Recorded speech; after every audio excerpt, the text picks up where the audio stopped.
اعوذ باللہ من الشیطان الرجیم، بسم اللہ الرحمن الرحیم۔ السلام علیکم ورحمۃ اللہ وبرکاتہ۔ دوستو، ایک گانا گانے والے کا اللہ تعالی سے محبت کا واقعہ۔ یہ واقعہ حضرت عمر رضی اللہ تعالیٰ عنہ کے دور میں پیش آیا تھا۔ آئیے ہم واقعہ شروع کرتے ہیں۔ حضرت عمر رضی اللہ تعالیٰ عنہ کی دور خلافت میں مدینہ میں ایک گانا گانے والا رہتا تھا جو گانے گایا کرتا تھا۔ جب اس کی عمر 80 سال ہو گئی تو اس کی آواز نے اس کا ساتھ جوڑ دیا۔ اب کوئی اس کا گانا نہیں سنتا تھا۔ گھر میں فقر و فاقے نے ڈیرے ڈال لیے۔ ایک ایک کر کے گھر کا سارا سامان بک گیا۔ آخر تنگ آ کر وہ شخص جنت البقیع میں گیا اور بے اختیار اللہ کو پکارنے لگا، یا اللہ، اب تو تجھے پکارنے کے سوا کوئی راستہ نہیں۔ مجھے بھوک ہے، میرے گھر والے پریشان ہیں۔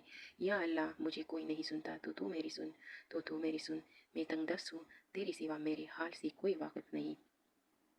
حضرت عمر رضی اللہ تعالیٰ عنہ مسجد میں سو رہی تھی کہ خواب میں آواز آئی، اے عمر اٹھو، اے عمر اٹھو، میرا ایک بندہ مجھے بقیع میں پکار رہا ہے، اس کی مدد کو پہنچو۔ حضرت عمر رضی اللہ تعالیٰ عنہ نے جب یہ سنا تو ننگے سر ننگے پیر جنت البقیع کی طرف دوڑے۔ دیکھتے ہیں کہ جھاڑیوں کے پیچھے ایک شخص دھاڑے مار مار کر رو رہا ہے۔ اس نے جب حضرت عمر رضی اللہ تعالیٰ عنہ کو آتے دیکھا تو بھاگنے لگا۔ سمجھا کہ شاید حضرت عمر رضی اللہ تعالیٰ عنہ کوڑا لے کر آ رہی ہے۔ حضرت عمر رضی اللہ تعالیٰ عنہ نے کہا، رکو، کہاں جا رہی ہو؟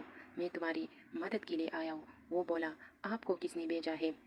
حضرت عمر رضی اللہ تعالیٰ عنہ نے کہا، جس سے لو لگائے بیٹھی ہو، مجھے اس نے تمہاری مدد کے لیے بھیجا ہے۔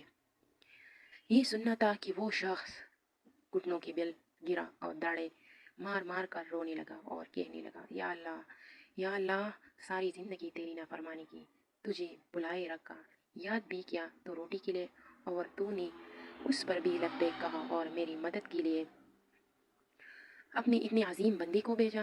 میں تیرا مجرم ہوں، یا اللہ، مجھے معاف کر دے، یا اللہ، مجھے معاف کر دے۔